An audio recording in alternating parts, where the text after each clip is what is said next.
Good morning, good morning, good morning, and welcome to the Walkthrough Radio Show with Kevin Walker and Jason Collins, right here on Never Had It So Good Sports Radio, also on YouTube at the Walkthrough Radio Show. What's going on, K-Walk? All is well, Jay. All is well. Another great Saturday of college football. Beautiful day here. Looking forward to NFL today and having a great show, man. How are you doing this morning, my brother? Everything's good, man. Yeah, we're in full swing, man. We got some Yes, college, sir. some pro stuff to talk about, man. We're getting right into the heart of it now. So this is a great time of a year for us, man. So let's just go ahead and get into it, K-Walk. Notre Dame and Yeah. Coach Marcus Oof. Freeman finally get the Yeah. W yesterday. It was a little shaky, even right down to the very Seriously. end. Yeah. But what'd you think of Notre Dame, man? How would you see? Were you impressed with the win? How do you see this program right now? Yeah, as far as impressed with the win, I can't say that I'm impressed with the win because I expected them to win. I know they were kind of depleted from the quarterback standpoint, but they Yeah, overcame that for sure, man. And then if you don't have a quarterback, you don't have a chance to win. But Marcus Freeman and those guys, they persevered against the Cal team. A lot of people had them written off, meaning Notre Dame, and had them running through Cal. I thought I was kind of it was interesting to see how they would respond to this, but I think they did a great job of doing that. Obviously, they got the win, and also, Coach Freeman as well did a great job of holding that thing together and getting a much needed win, Jay. Because Notre Dame fans, you know how it is, with head yeah. coaches there, and especially losing, the first game against Ohio State, and then losing last week in the fashion that they did. A lot of people will start to, saying, fire Freeman. I know that we didn't really hear it, but Yeah, it was kind of percolating, if you will. It was kind of brutal, yeah. but much needed win. Hats off to those guys for sure. And yeah, man, and hopefully this is the start of something new for Coach Freeman. I'm a Coach Freeman guy. Love everything he's about. Not a huge Notre Dame fan, Jay, but I am a Freeman guy. Yeah, man, I'm with you. It's a good win. I actually wasn't sure coming into this one. I thought Right, Cal might actually pull off the upset. They right. played them tough, but you're right, man. It's just odd that Notre Dame, a program like that with that kind of visibility, doesn't have a big league primetime quarterback under Right. center. Because in today's college football, if you don't have somebody at that position that can make some plays, it's just awfully tough, man. And then Yeah, even at the end with the Hail Mary at the end, that Cal receiver yeah, almost comes up with that K. yeah, Um, and Coach Freeman talked about Notre Dame not finishing, not really being able to finish yeah. games. So that's something they're going to have to work on. And I'm kind of like you. I am a Coach Freeman guy, or at least I'm certainly rooting for him. I want him to do Right. well. But some of his facial expressions on the sideline, K Yeah, Walk, and leave worry, right? just some of the looks on his face. I don't Yeah. know. It bothers me a little bit. Did you pick up on any of that? Am I just seeing things, K Walk? No, no, you're absolutely right, Jay. And we kind of talked about it last week as well. And that loss is this when when you see his face, it's like he has, he has no idea what's happening or what to do. He doesn't have a next move look. I mean, even if you don't have a great hand in poker, I don't play poker or anything like that, but you have to give the opposition, a thought that you might have something up your Yeah. sleeve, you know. But when you look at his facial expressions, it's like he just has. It looks like, I'm not saying he does, but it looks like he just has Yeah. no clue what's going on, or he don't know what his next move would be. So maybe that is his poker face. Maybe it is. But Maybe. but yeah, man. But yeah, his facial expressions kind of worry me for sure. Yeah, I don't love it, man. It's like he's got all his cards right out on the table for everyone to Yeah, see. And you're right, man. There's a part of me yesterday, and again, I don't want to brand him like this. It's too early into his career. But I started thinking, like, hey, some guys are really good coordinators, but maybe just aren't yeah, great head coaches. And I'm not saying that about Coach Freeman right. I yet, got you. but I do think he's got to figure some stuff out with just how his demeanor on the sideline, Yeah, maybe not wearing all his emotions on his sleeve, yeah, having a little bit of a poker face, man, because I just don't like the optics of it. And you know how it is at Notre Dame. Like if yeah. you're not winning and you don't look confident on the sideline, it could Exactly. be a very Yeah. short stint in Notre Dame. So hopefully he'll get Yeah, all that figured out. Young coach, he'll get it figured out. I hope he does. But at least they got the W yesterday. They got the yeah, W. for sure, man, All for right, sure. man. Let's go to Lincoln, Nebraska. Scott Frost is out of there, but the results weren't much different. Couldn't tell, Oklahoma put Jay. an absolute beatdown on them yesterday. They came out good, scored on their opening drive, and then it was the Yeah. same old Nebraska after that. What do you think's going on in Nebraska, K Walk? Is there any way to fix this? Jay, I don't think there is. I mean, you kind of touched on it week one, when they played I can't recall the team that they played. Northwestern. When they played that, it seems like they just don't have the talent there, Jay. They just don't have enough talent in that program right now to compete. We've seen them against Northwestern. We've seen them against North Dakota. So it's kind of hard, man. It's kind of hard to get these guys going up against an Oklahoma team that's really a top 10 team, and they're firing on all cylinders. So, they started off fast, like you mentioned. They started off with that big time touchdown, got off quick, and I said, okay, well, maybe this is a little different story. They're going to, this new coach is going to bring some new energy here, but it quickly died down, Jay, when Oklahoma said, listen, we're going to take over. We're their superior team, and then we're going to show these guys that we're just that. And it just fizzled out, and we saw the same old Nebraska team that we saw when Coach Frost was there. But I just think it's just a lack of talent right there for sure, Jay.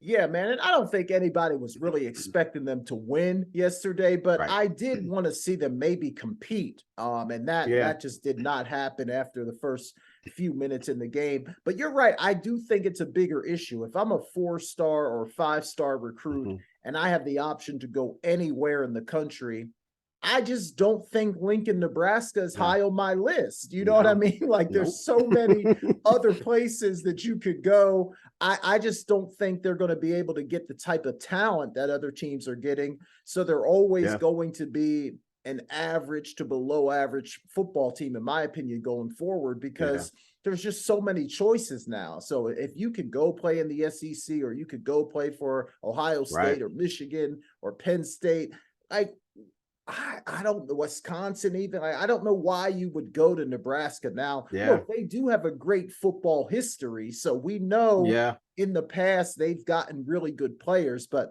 the game has changed so much. It's no more this power running football. You got to have athletes. And to me, the athletes just aren't headed to Lincoln right now. So this could be a new beginning for Nebraska football, where they're just a very average football program. For sure. Let's go to our teams, K Walk. You got the Florida hat on. I'm in the Penn State gear today. Let's talk about our teams a little bit, man. Florida against USF last night. I was watching this one, man. Back and forth all night long. Your Gators eventually figured it out and pulled out the win, but break it down for us, K Walk. What'd you see? What'd you like about Florida? What didn't you like? Talk to us about this game. What I didn't like about Florida is their inability to stop the run, Jay. They just wasn't able to. I mean, they just ran all over the Gators, and it was kind of like when Dan Mullins was there, and also I forget the head coach there, and the defensive coordinator that ultimately got fired as well. It just seems like everyone picks up on their weakness. Their linebacker play. They were out without Miller, the big time linebacker there, with an ankle injury, and they took full advantage of that, Jay. And Florida isn't as deep as they used to be, especially from the defensive side of the ball. So when they saw Miller was out of there, they just went on that run, and they just continued to stay with that run, and Florida just couldn't do it. But the best thing about it is for Florida is that they have better athletes. They ultimately came down to a running game, and Florida ultimately stuck with their running game. They stayed committed to the running game. Anthony Richardson is not the same guy that we saw in week one against Utah. He seems to be making too many bad decisions. He doesn't seem like he has any chemistry with any of his receivers, Jay, to be honest with you, especially Shorter, who's the transfer from Penn State. they don't seem to have any type of chemistry whatsoever. He seems to be overthrowing him, underthrowing, throwing him behind him, leading them too much. Anthony Richardson, I think what Billy Napier and those guys have to do is put him in a situation where it's a combination of run pass option. I think he's best on the move when he's out of the pocket. If they want him to be a pocket quarterback, they're not going to succeed, to be honest with you. So I like him on the run and making those decisions based off of giving him, that run pass option. But ultimately, they came down to they took advantage, meaning Florida took advantage of South Florida's, inability to execute. And I think that ultimately the athleticism of Florida was actually prevailed. So they got out there with the win, Jay, but they got a tough one next week against Tennessee for sure. Yeah, man, Tennessee looks really good. So that's definitely going to be one of the biggest games next weekend. I was surprised, as you kind of alluded to, their defense. Now, I know South Florida's quarterback was very athletic, was making a lot of plays with his legs, avoiding the rush and things like that. But I was just surprised because typically you see an SEC team, that front seven is just going to be so dominant that it just doesn't give other smaller programs a chance. So I was like you, I was surprised that their defense didn't hold up. And you mentioned Justin Shorter, man. And this is a guy, even at Penn State, he was at Penn State, he transfers out. This kid looks great getting off the bus. I mean, he's 6'3", 200 and something pounds. He looks great getting off the bus. But his performance, man, I don't know that he's ever really had the kind of game that just makes you say, wow. You know what I mean? Like, looks great, but he doesn't wow you on the field. And you're right. I think their chemistry is not there. But if you were going to grade Richardson, man, because after week one, I gave the guy an A on his week one performance. How would you grade him based off how he played last night? Yeah, last night, Jay, I have to give him a C minus, man. I mean, he ran the ball. He didn't even run the ball that well, to be honest with you. He didn't run it enough. If it wasn't for I can't think of his name, Montrell Johnson and NCM, they wouldn't have had a running game. Anthony Richardson ran for 24 yards, 7 rushes for 24 yards, and he only threw 112 for 112 yards and 2 interceptions. So it's close to C minus, maybe a D, maybe a D for sure. But I was not happy with his performance whatsoever. And it seems like, Billy Napier is always in his ear, which is a good thing. And it seems like he's always getting it when he's on the sideline, meaning Anthony Richardson, but it doesn't seem to translate once he gets onto the field. So I don't know what it is, if he's, lost a little bit of confidence there. He hears Billy Napier, but he's not listening to him, if you understand what I'm saying there. So I just don't know where it is, but it's been a huge drop off since week one for sure. Yeah, one thing's for sure. They're going to have to get it figured out in a hurry because Tennessee, they're going to score some points. I mean, the way they're playing offense right now, they're going to score some points. So Florida's going to have to get some things fixed pretty quick if they want to get out, for sure. if they want to beat Tennessee next weekend. All right, man, let's talk about my Nittany Lions. We went into Jordan Hare yesterday against Auburn and just put an absolute beat down on those boys. I mean, I was nervous coming into this thing because I wasn't sure. I thought Auburn's defensive front, especially that front four, was really going to push our offensive line around. Penn State's offensive line has not been good the last couple of years, but they held up very well yesterday. I know you kind of had your eye on that game, K-Walk. What'd you see out of Penn State? A determined Penn State team, man. I mean, they were just went in there and they played like, I don't want to say they played scared, but they played like, listen, if we don't bring our A game in, Auburn can really walk through us in this game. I don't really know, what to take from a TJ Finley there, man. I don't know how to judge this guy, man. He seems, I haven't watched enough of him, to be perfectly honest with you. But when I watched him yesterday, I'm like, okay. But then when I saw Penn State, commit to that run with Singleton, I mean, he had an outstanding game, 124 yards, 2 touchdowns. And I also love the way that Sean Clifford controlled that offense, took control of that offense and led them down the field for sure. So just a Penn State team that was hungry, man. They really were hungry. You know, the Lions went in there and got those Tigers for sure. And also, and and also, man, I want to give a shout out to Abdul Carter, man. The young freshman is outstanding. I mean, I know they had high hopes for him, high expectations, especially given him number 11. If you wear a number 11 at Penn State, that means you're a big time player, to say the Yes, least. sir. And for sure, man. So he played outstanding there, and just Penn State just played an entire team game and just left no doubt about who the best team was. I mean, 41-12. Wow, Jay. And going into Auburn to do that as well. So that's big time road win for sure. And also shout out to Jair Brown as well, safety number 16 from Lackawanna. I had to give Lackawanna a shot today. But he's looking good as well. So right now, Penn State, if they can continue to play the way that they play, they're going to make some big time noise in the Big Ten for sure, Jay. Yeah, man, I was impressed. Mostly the physicality of the offensive line. I wasn't expecting that. They pushed Auburn's defensive front around. Yes. And then, man, we got some guys that can rush the quarterback. I mean, you mentioned Carter, number 11. No, there's some other guys that come off the edge. 11 tackles for loss yesterday. I was super impressed with that. And like you said, man, Sean Clifford, he's not going to do anything that really jumps off the page, but he's going to manage the game. He's not going to make any mistakes. He can use his legs enough to get you some first downs on third down. And he just played a really good, calm game that didn't turn the ball over. And then, of course, the freshman Singleton, man, he brings a new dimension to that offense because he has the ability to take the ball the entire distance of the field. He can rip off a 60, 70-yard run with no problem. And you're right. We haven't seen that since Saquon Barkley at Penn State. So I'm excited about it, man. Manny Diaz, the former Miami head coach, really has that Penn State defense playing well. We got a couple games over the next couple weeks, Central Michigan and then Northwestern, that we should win. And then it's off to Michigan. And then we'll really be able to find out where we're at. But so far, I like what I see. And you mentioned TJ Finley, K-Walk. He kind of reminded me of like the Notre Dame situation we talked about earlier. Just not a competent quarterback. He's big. He's got a good arm. Doesn't move very well, and you can bait him into some mistakes for sure. So for sure, Auburn's got a lot to figure out, man. They kind of look like a program that has a lot to figure out, and we know the schedule's not going to get any easier for them playing in that SEC West. So could be a long year for the Tigers for sure, man.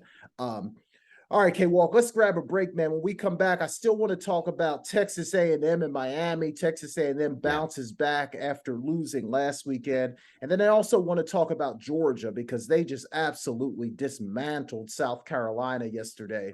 And of course, at the end of the half hour, ladies and gentlemen, we're going to give you our new top 5 in college football. So we'll do all that when we come back. You're listening to The Walkthrough with Kevin Walker and Jason Collins right here on Never Had It So Good Sports Radio. We'll be right back.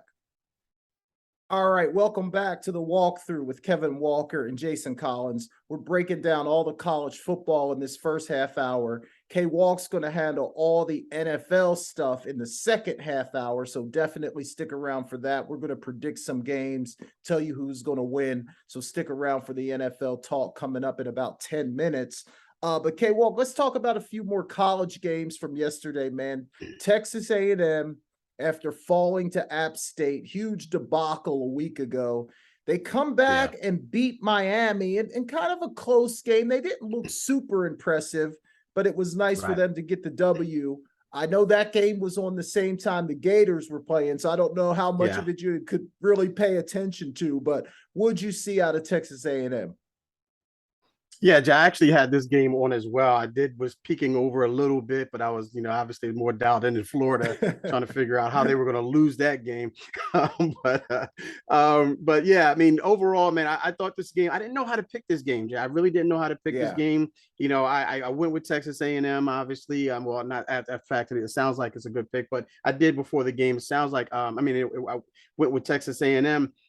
because I wasn't sure what type of Miami team we were going to see. We knew Texas A&M, losing the way that they did last week, they were going to be fired up. They were going to be ready to go. But to only win, what was it, 17-9, to hold Yeah. Miami to 9 to 3 field goals was outstanding for sure. That's exactly what they needed to do, meaning Texas A&M. It's to dominate. If you couldn't dominate the entire game or both sides of the ball, you definitely want to dominate the defensive side of the ball, and they definitely did that.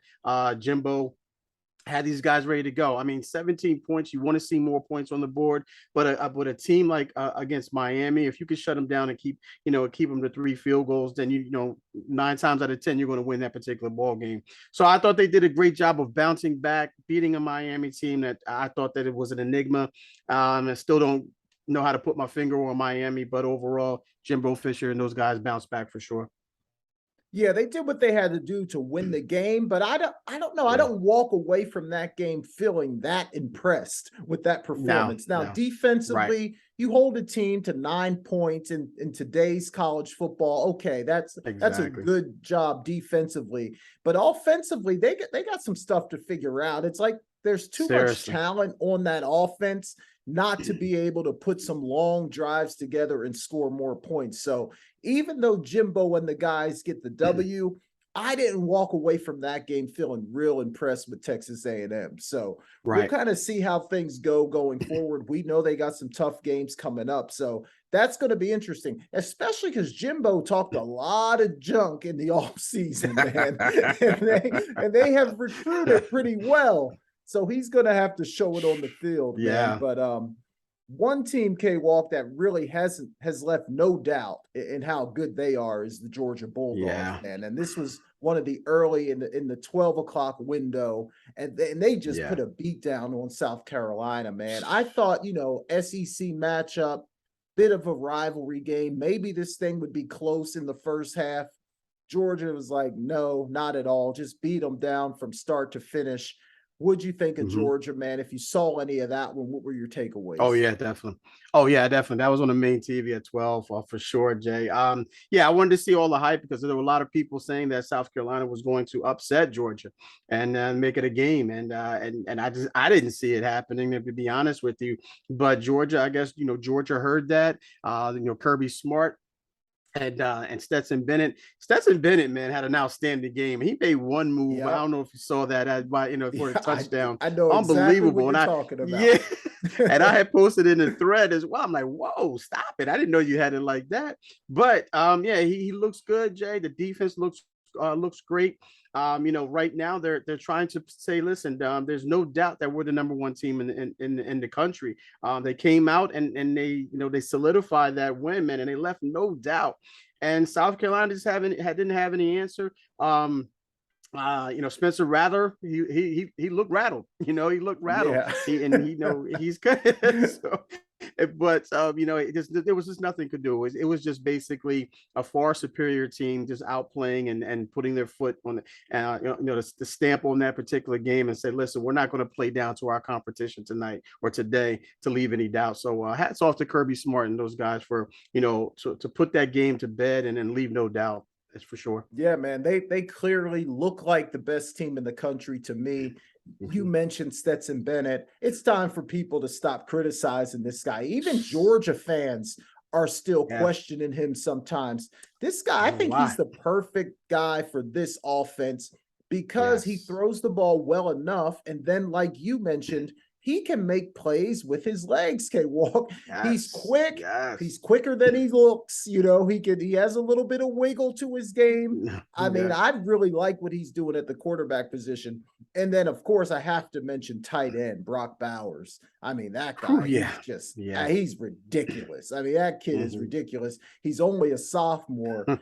He looks NFL ready. Like, to me, he's one of the reasons why, like, he should be an exception to the 3-year rule, because this guy could be a top 10 pick in the NFL next season. So, man, Georgia looks like they are absolutely rolling, man. All right, K-Walk, let's get into our top 5, man. Every week, ladies and gentlemen, we're going to give you our top 5 in college football. It changes from week to week. We're not just going to keep you in a spot because you won. We're going to tell you who we really think are the best 5 teams in the country. K-Walk, give it to us. Who's your top 5 in college football after week 3? Yeah, my top 5 remain the same. So this is not going to be a shocker here. The only difference here is, I kind of jumped the gun last week, ladies and gentlemen. I kind of got ahead of myself, if you will, and I put Alabama at 4. I'm gonna change them up a little bit, but at 5, there were no slip ups here, Jay. There were no slip ups. Everyone, did exactly what they're supposed to do. No one played down to their competition. Excuse me. Number 5, I went with Clemson. They did what they're supposed to do against Louisiana Tech, 48-20. Number 4, I put Michigan at 4. Last week, ladies and gentlemen, I had them at 3. I woke up a little bit and said, listen, okay, I'm going to put Michigan at 4, even though they put it on UConn 59-0. Then again, as I mentioned earlier, Alabama moved up to number 3 for me. They did a great job of, beating University of Louisiana Monroe. They beat them 63-7. Then I have Ohio State at number 2. They beat Toledo, handily 77-21. And then, of course, we just mentioned Georgia, the way they played against South Carolina, 48-7. Again, left no doubt about, in my opinion, the best team in the country, and that's Georgia. Yeah, good stuff, K-Walk. And I have only one change in my top 5 this week. Okay. I kicked Clemson out of my top 5, man. And even though they had an impressive win yesterday, I mean, they didn't do anything wrong.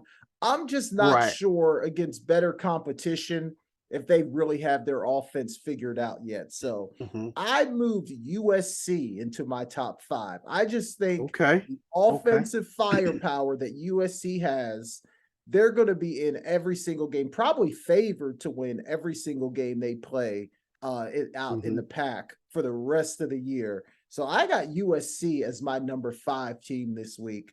And then, like you, I've got Michigan at number 4. We just don't really know about Michigan. Yes, they look impressive, not taking anything away from them, but they've played one of the easiest schedules in college football up to this point. So they've done what they're supposed to do, but we just haven't really seen them against anybody that could even challenge them at this point. So Michigan at 4. Alabama was really impressive yesterday. Yeah. Thought about putting them back up at 2, but I'm going to leave them at 3 for right now. And then, like you, of course, Ohio State at number 2. Impressive win against Toledo. Man, Marvin Harrison Jr., that kid gets better every single week. He looks like his dad, the way he catches. Look a little better. Bounds and stuff like that. He looks really impressive, man. So Ohio State at number 2. And then, of course, Georgia at number 1. To me, they just look like clearly the best team in the country right now. But of course, there's a long season to go. And in college football, you just never know what's going to happen. So I got Georgia, Ohio State, Alabama, Michigan, and then I snuck USC in there at number 5. All right. Good stuff, K-Walk, man. Let's take a break. When we come back, ladies and gentlemen, we're going to shift gears. K-Walk's going to take us through all the great NFL games today. We're going to make some predictions, break down some games, so stick around for that. You're listening to The Walkthrough with Kevin Walker and Jason Collins. We'll be right back.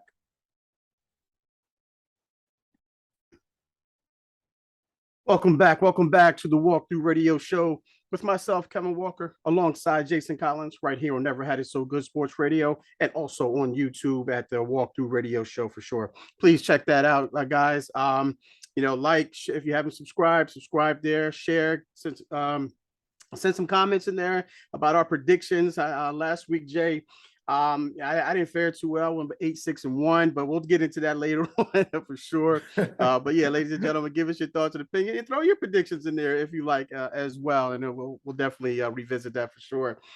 All right, Jay, NFL talk. I guess we've got to talk about the elephant in the room, man. And ladies and gentlemen, I just have to say that Jason Collins has set the record for the shortest fan in the history of being the shortest fan. I'm not talking about height.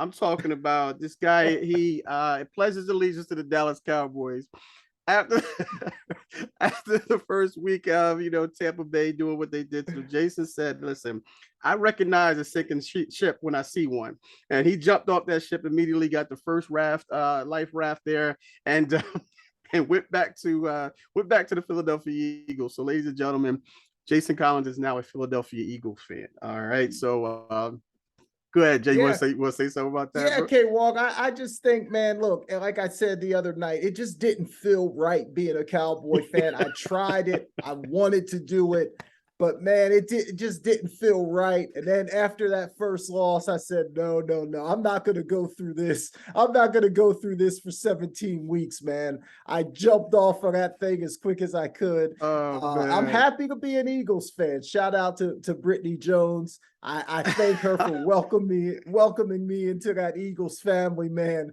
And I'm looking forward to a great year, man. Okay, I guess it's true what they say. You can always go back home, man. So I guess it's true Always what go they home, man. Always go say. home. All right. So with that being said, Jay, let's talk about the Cowboys. Let's talk about Dak Prescott going down with that injury last week with the thumb surgery. And right now, it seems like they're going to stand pat as far as Cooper Rush being their guy. They also have Will Greer there, the former Florida Gator, the former West Virginia Mountaineer as well. Shout out to Coach Riley. Um, but what say you about them making this decision? Do you think it's enough? And they got Cincinnati today too, Jay. Well, I know we'll talk about that game, but what say you about them standing pat with Cooper Rush? I think it's a mistake, man. I really do. I think it's a mistake because I think they're counting on Dak to only be out 4 weeks.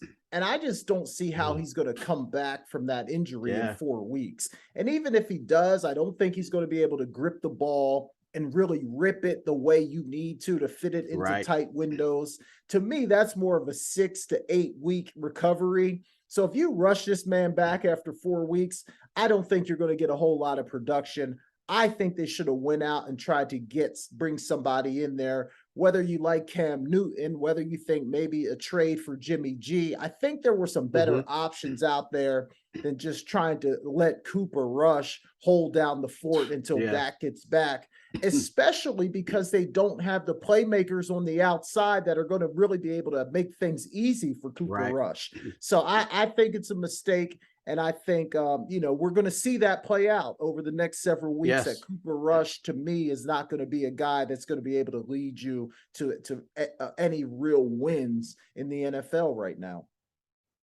Yeah, I have to agree with you there, Jay. It's kind of surprising, and with Jerry Jones seems like he was all over the place as far as the timetable, as far as him. It went from 6 to 8 weeks, then it went from 4 to 6, like you mentioned, and then they said, listen, no, we're not even going to put him on the IR, and then IR that's automatic 4 weeks. So it's like, well, what are you looking at, Jerry? Like, what are you basing this off of? Are you talking to he would just went under the knife. And that's not something you bounce back, within a couple of weeks, Jerry, especially Yeah. with his throwing thumb, like you mentioned, the way he likes to sling that ball. And you need that grip for any quarterback, not just a Dak Prescott. So it's going to be interesting to see. I'm surprised they didn't make a move, Jay, perhaps bringing in a Cam Newton. I know the 49ers said they're not calling Dallas, but they're going to listen to it if the phone rings. That's just, I'm glad they said that because now it's Jimmy Garoppolo is causing more dissension in that locker room than probably already is. But yeah, going back to Dallas, man, I don't know if Cooper Rush is the answer, Jay. I don't know if what he can do. I just see a lot of defenses just putting 8 in the box and going after him, going man to man, and then maybe possibly doubling CD and say, listen, can you beat us, Coop, with your arm? Because the running game is going to help him out. If Ezekiel Elliott can step his game up, I don't know if we're going to see the Ezekiel Elliott that we saw a few years ago. But you do have Tony Pollard there as well. We do have a great safety blanket in Dalton Schultz as well. I don't know if Cooper Rush can get it done, man. I think they need more than that, but we're going to see. We're going to see, like you mentioned, we're going to see how it plays out, especially starting today against Cincinnati. And Cincinnati's coming off either that loss, that tough loss against Pittsburgh last week, Jay. It's going to be interesting to see, man. And I know you're going to be probably if they don't go down well, if it doesn't go well for them. I'm glad you're going to be like you're going to be on the shores, and I'm glad I wasn't on that ship when it went down. Yeah. But going to be interesting for sure. All right, another quarterback, Jay. We kind of talk about him, and that's my guy Trey Lance. Trey Lance last week had I don't we call it subpar depending on who you're talking to. I didn't like it, the performance. I'm not going to blame it on I'm not going to blame it on the conditions because the Bears and Justin Fields also played in those conditions. So I'm not going to make that a reason or an excuse for it by any stretch. But what say you about this game, Jay? 49ers were favored to win, of course. You don't see too much talent on the Chicago Bears, but they were able to pull this win out 19-10. In the beginning of the game, the 49ers had this one pretty much in hand, but all of a sudden, those penalties started to mount up for the 49ers. They ended up the game with 12 penalties for 95 yards, and I think that ultimately was the difference in the game. But what say you about Trey Lance going forward, and how do you see him playing in versus Seattle today? Yeah, man. Number one, I think they have to give Trey Lance some things early in the game to build his confidence. Mm-hmm. So number one, if you can get the running game going, then number two, maybe some play action, some rollout, easy short completions. Just get 3 or 4 completions and then get your quarterback feeling good.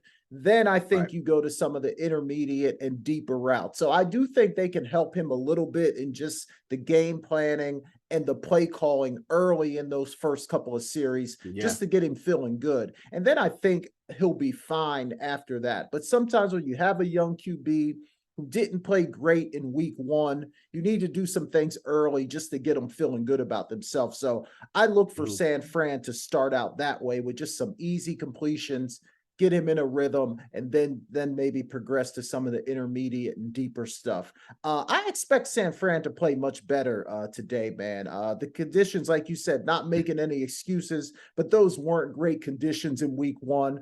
It's not going to be great again today. Might be some rain. I think there's Exactly. going to be Showers all day. some high Showers all winds as day. well. So they're Mm-hmm. going to have to figure out the conditions again today. But I suspect that they're going to come out, rely heavily on their defense, heavily on the running game, and just get Trey some easy throws early on. And I Yeah. think they're going to be fine. Look, Seattle, man, after a really impressive win in week one, it's going to be interesting to see how they Yeah. come out and play after Great point. beating Denver in week one. Geno Smith, I mean, he played fantastic. Can he repeat a performance like that? I certainly Yeah. have my doubts. So I think San Fran gets out of there with a win today. 31-20, somewhere in that range. I think this is going to be a good Okay. bounce back game for the 49ers today. Yeah, man, and I just hope these first 2 weeks of playing in this weather is not going to be symbolic of what the 49ers season is going to be. Because Yeah. if not, Yeah. I might be jumping ship too. Nah, I never do that. But it's going to be a tough season for sure.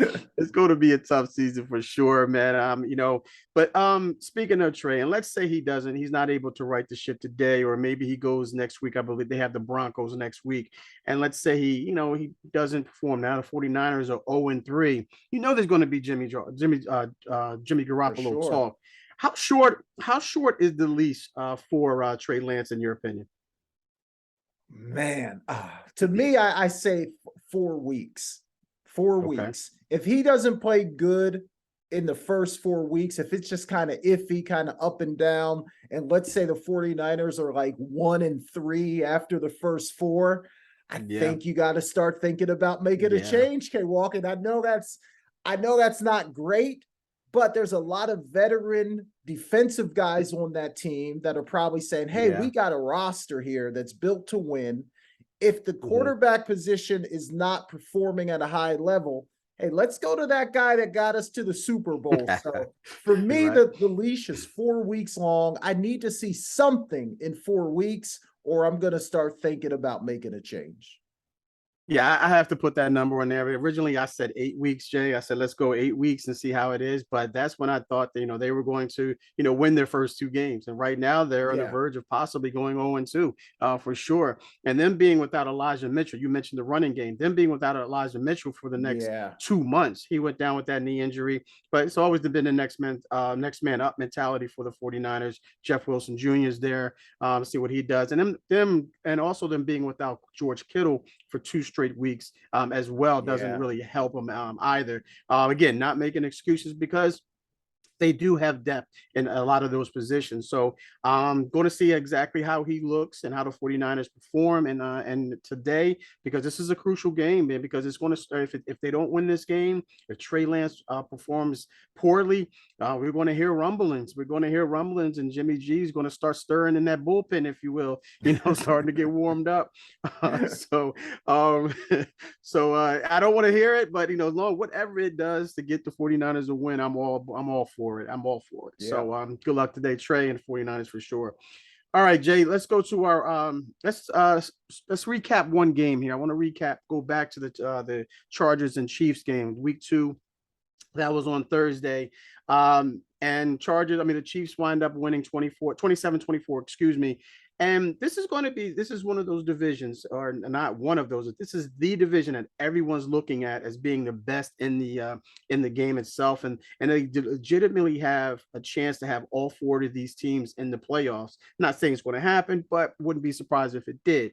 Also, you kind of mentioned it, some weeks back, that these 4 quarterbacks in this division are right there in the top 10. Arguably in the top 10 of best quarterbacks in the league right now.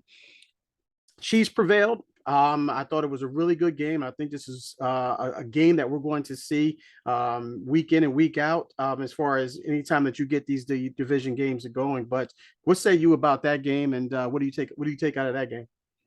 Yeah, man, really kind of just what I thought it would be. 2 really good teams competing at a high level, 2 really good quarterbacks making plays for their teams.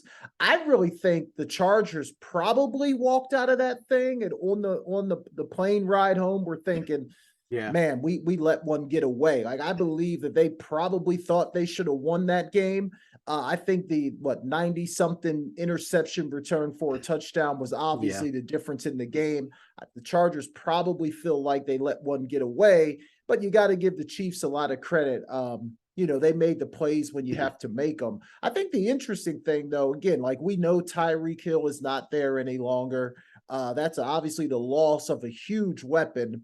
How does Kansas City continue to find ways to get the ball into other people's hands? And can they make up for that lack of production, not having Tyreek Hill? Like, I think that's going to be interesting to watch in the weeks to come. But so far, look, they're 2-0. They've got it done. But yeah, man, just 2 really good teams competing. And we're going to see a lot more of both of these teams going forward. I think you could pencil both these teams in for the playoffs. So this is going to be a fun one to watch the rest of the way. Yeah.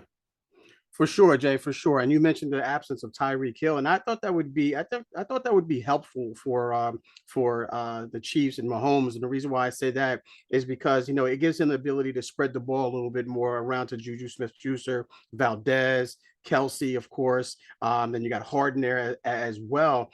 But it just seems like one thing that Tyreek brought to the table that the Chargers picked up on is they don't have anyone that stretched that field, Jay. They don't have anyone to get a safety out of there and then come underneath the safeties and behind those linebackers. They don't have anyone that can do that consistently, or at least they don't have anyone that will threaten the opposition to do that. So you can kind of bring those safeties in a little bit closer to the line of scrimmage and say, listen, no one's going to beat us deep. And now you can play the insides and take that away. But that's going to be interesting to see. Also, another thing that happened there is Justin Herbert went down with that rib injury as well. And I know that when he went down with that rib injury, I thought it kind of shifted gears a little bit, shifted the game for sure. So, but the Chiefs did what they did. They're saying, "Oh, don't write us off just yet." I know you kind of did that beginning of the season. I know, but I'd like to take that one back too. Right. In our Lee Corso voice, not so fast, my friends. But so it's a good stuff there.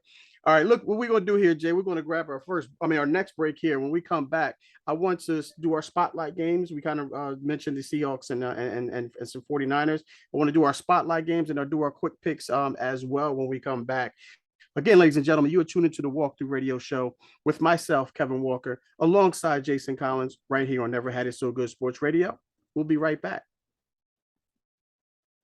Welcome back to the Walkthrough Radio Show with myself, Kevin Walker, alongside Jason Collins, right here on Never Had It So Good Sports Radio and on YouTube as well, the Walkthrough Radio Show there. Please check us out for sure. All right, before the break, we gave our thoughts and opinions on Trey Lance, the Cowboys. Want to do our spotlight games, Jay. Got 5 this week. We kind of mentioned the Seahawks and the 49ers. So you gave your pick on that one, but kind of broke it down. I'll just give my score here. I'm going to say 24-27 49ers. They're home. They're hungry. I think Kyle Shanahan is going to bounce back. Trey Lance is going to bounce back for sure. And no one's harder on themselves more than Trey Lance is on himself. So I'm looking to for that last week's game to be extra added motivation for sure.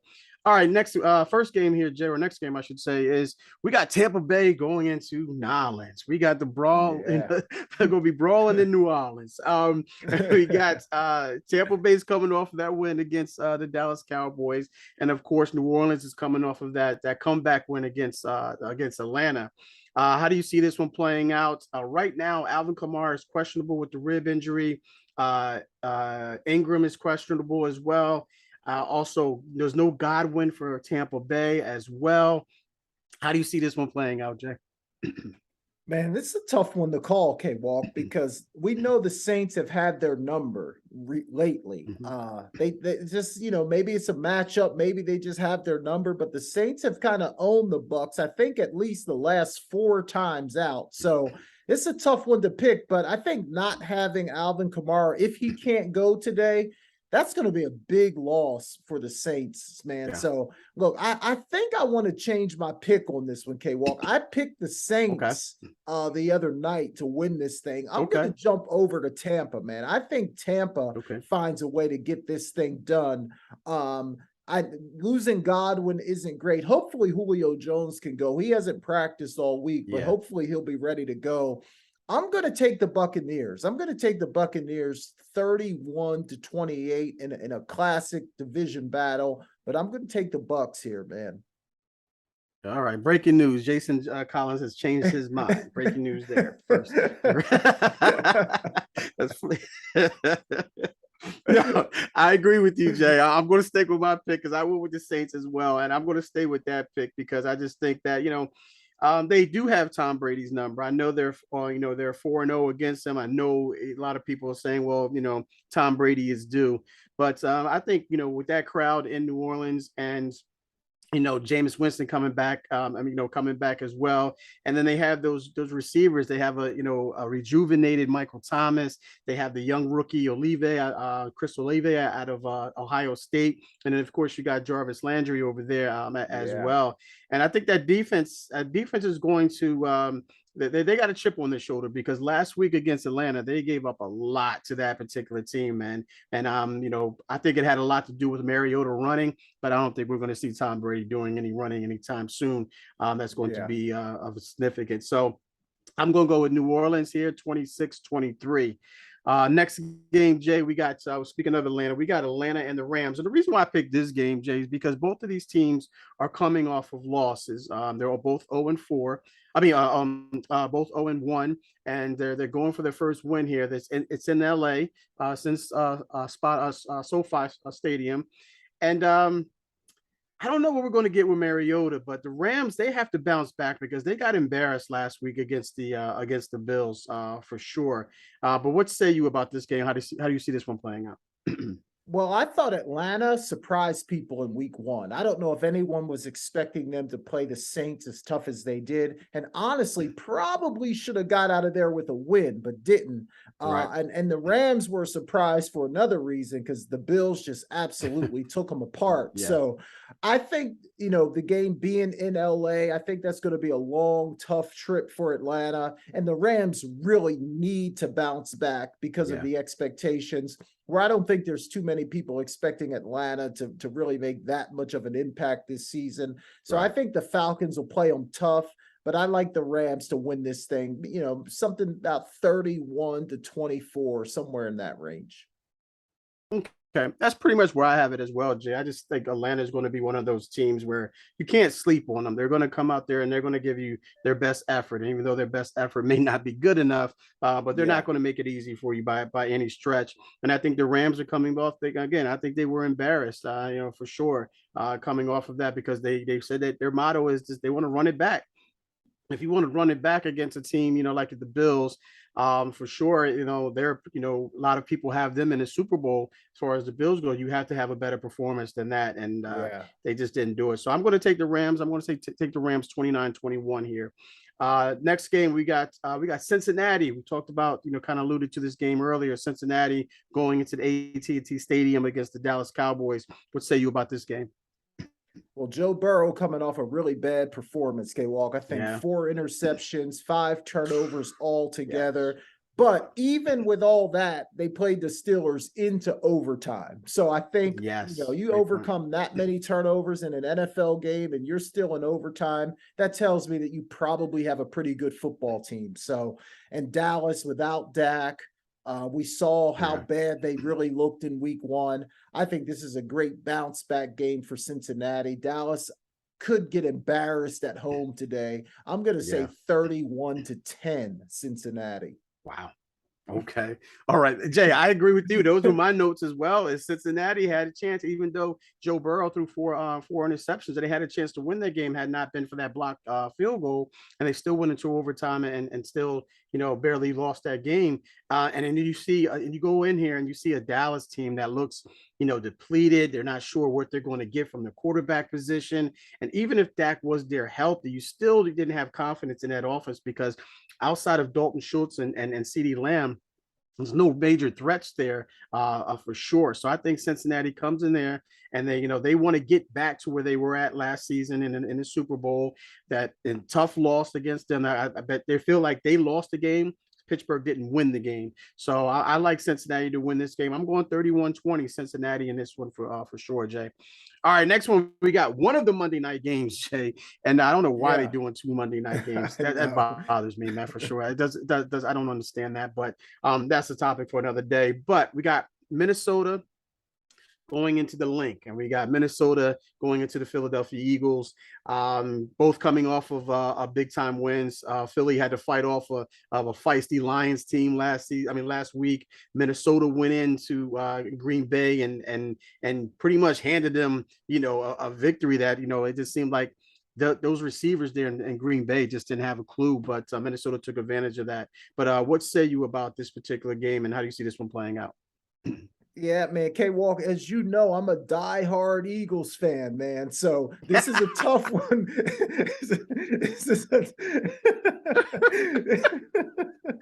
this is a tough one for me, man, because Minnesota's a good team, man. They're better than people think they are.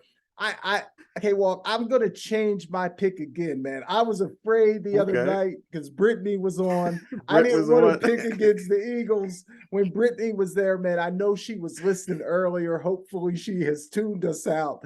I'm gonna pick the Vikings today, K-Walk. I just think they're better than people think, and the Eagles look shaky in week 1. So I'm changing my pick. Give me the Vikings, man, 31-27. Brittany, I'm sorry. Wow. I am an Eagles fan, but I got to call these picks the way I see them. You started off with, I'm a diehard Eagles fan, to picking the opposition. So, all right. I don't know how long your welcome is going to be. I'm checking my text right now. All right. The phone is going off right now, K-Walk. All right, great stuff. Look, I'm going to stay consistent, just like I mentioned Friday night or on the shoot around with you with myself, yourself, and Brittany Jones. I just like what the Vikings have. I think they have one of the most explosive offenses here, and especially with Justin Jefferson, who's arguably he's turning into the best wide receiver. He's coming for Devontae Adams' spot at number 1, and then you have Adam Thielen over there as well. Then you have the tight end Irv Smith Jr., and also you have Dalton Cook as well. For sure, or Calvin Cook, excuse me. Over there as well. And then you've course, and I think that we don't give enough credit to Kirk Cousins. I think Kirk Cousins is one of those quarterbacks where, the first thing you think of Kirk Cousins is you think of the franchise tag and the way he was able to work that, and how much money he made off of that. But overall, I think he's a really good quarterback, and I think he has a good enough weapons to get it done. And especially the Eagles secondary has to step up this week because last week they looked or defense, not just their secondary, but their defense to give up as many points to that Lions team. Even though the Lions is a feisty team, I don't think they have enough talent there to be consistent and win week in and week out. So I'm going with Vikings here 27-22. All right, Jay, we're up against the clock here. So let's do our quick picks here. First one, we got Carolina going into the New York Giants. Oh man, give me the Giants in this one, led by Saquon Barkley. Give me the Giants 28-24. Okay. I'm right there with you. I'm going to Giants 24-22. Next game, these are 1:00 games, ladies and gentlemen. We got the New York Jets going into Cleveland. What's your pick? Oh man, Jets are a little better than people probably think, but I'm going to take the Browns here, man. 27-20. Give me the Browns. Yeah, I love Robert Saleh, man, but I just don't think it's going to be enough. I don't think they have enough at the quarterback position, even though Flacco had a decent game last week. But I'm going to say the Browns 24-16 here. Next one, we got the Commanders going into Detroit against the Lions. Say you. On the road, I think I still like the Commanders in this game, K-Walk. Maybe a little bit low scoring. Give me the Commanders 20-17. Okay. All right. I'm going to take the Lions because everything that I mentioned, I think there's a feisty team. I'm not going to say they're going to win every game, but I think they're going to, win at least 3-4 games here. And Coach Campbell has those guys playing well. Since they're at home, I'm taking the Lions. Only reason why I got them 24-21 over the Commanders. All right. Next game, we got New England going into Pittsburgh. What say you? Man, this is going to be a good ball game. I like the Steelers, man. They're tough. They're gritty. They're going to play hard-nosed football. I know they got some guys banged up that I really do think they're going to miss. But New England, they're not surprising anyone right now. Yeah. I'm going to take the Steelers 28-24. Yeah, I'm right there with you. I'm going to take the Steelers 21-20. I just think, they'll find a way to, meaning the Patriots will find a way because it's a Bill Belichick coach team. So I'm going to say the Patriots will give them a run for their money. It's going to be close, but low scoring as well. I'm going to say 21-20. All right, next game, we got the Colts going into Jacksonville. What say you? Oh man, I think the Colts will have a good day today. I really do. Give me the Colts 28-17 Colts. Okay. I had this the same way. I'm pretty much the same. I got the Colts going in there. I think Matt Ryan is going to come back and have another good game. And Jonathan Taylor is going to have an outstanding game on the ground. So I'm going to take the Colts 28-21. All right, next game. I think this is going to be an interesting game as well. I'm going to keep my eye on this one, but this is Miami going into to Baltimore. What say you about this game? Man, I'm looking forward to this one. This might be one of the best games of the day. I'm high on Miami, man. I think Tua is going to have a great year. Obviously, Lamar Jackson played well in week 1, but I think the Dolphins are going to get them. Even though they're on the road, I think the Dolphins are going to get them today. I like the Dolphins 31-28. Okay, good stuff. I also have the Dolphins as well, Jan, for everything that you mentioned. I think Tua is going to have a good season. I mean, Tyreek Hill there, and especially with Coach Daniels calling that offense for sure. So I'm going to go Dolphins 26-24. Next game, we got a 4:25 game here. We got Houston going to Mile High Denver. How you see this one playing out? Yeah, I don't know that I'm going to pick Houston for the entire 17 weeks. So give me Russ in a bounce back game at home. I think they're going to light Houston up today, man. 38-17. Give me Denver. Yeah, I think Houston may be going after Detroit's record for I think it was 24 straight that they weren't favored. I think Houston's going after that record. But I'm right along there with you, Jay. I think Russell Wilson has a bounce back game, especially that tough loss going back to Seattle. So I think he's going to come. They're at home, so I'm going to take the Broncos 28-19. All right, next game we got Arizona Cardinals going into Las Vegas versus the Raiders. What say you? Man, this is tough. This could be a good game. I think they're both 0-1, if I remember correctly. I think the Raiders get the win today, man. Close game, back and forth. Give me the Raiders 31-24.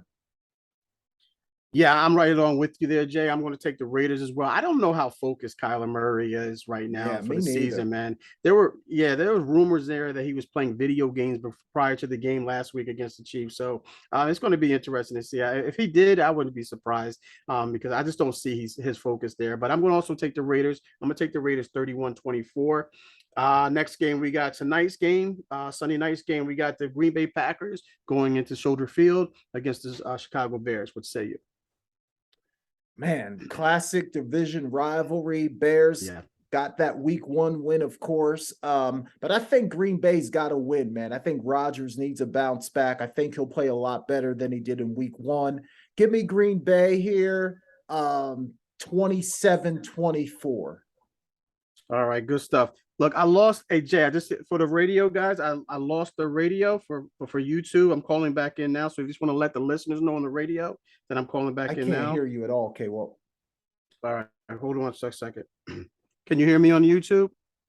I got you on YouTube. Yeah, just let the listeners know that I'm calling back in right now. Okay, guys. K Walk has lost his connection on Never Had It So Good. He's calling back in right now, so he should be back up with us here in just a second. If you're watching on YouTube, just give us a second to kind of work out these technical difficulties. We'll be right back with you here in a minute. Okay. All right, I'm back, guys. I apologize for that. Okay, so yeah, I agree with you there, Jay, as far as the Green Bay game and the Bears game. I'm gonna take Green Bay. I just think Green Bay is just a better team. I just don't know what to get from Chicago, even though they came off of that upset win against the 49ers last week. I think that had it been different circumstances, the 49ers would have pulled that out. But I'm taking Green Bay in this one for sure. Last game, Jay, we got the other Monday night game, and that's we got the Tennessee Titans going into to Buffalo. What say you about this? Man, I don't know that I'm going to pick against Buffalo for 17 know, right? weeks. So give me Buffalo in this one. They just look so impressive, man. And we'll see how Tennessee does, but I'm not picking against the Bills. Give me the Bills 31-23. All right. Yeah, I'm right along with you, Jay. I think Bills may be favorites throughout the 17-game season, unless something drastic happens. Them losing a big time guy. But nonetheless, I'm taking the Bills along with you, 31-23. All right, so good stuff there. Looking forward to a great day of football. Be tuned in from 1 o'clock to whenever time that Sunday night game ends, for sure. Again, I apologize for the technical difficulties there. But Jay, that's all the time that we have. With a little bit of overtime there, kick the field goal to go home here. So I want to leave you guys, here with something like as I always do. Today I'll leave you with this: a negative mind will never give you a positive life. Okay, for Jason Collins, I am Kevin Walker for the Walkthrough Radio Show on Never Had It So Good Sports Radio and YouTube. God willing, we'll talk to you next week.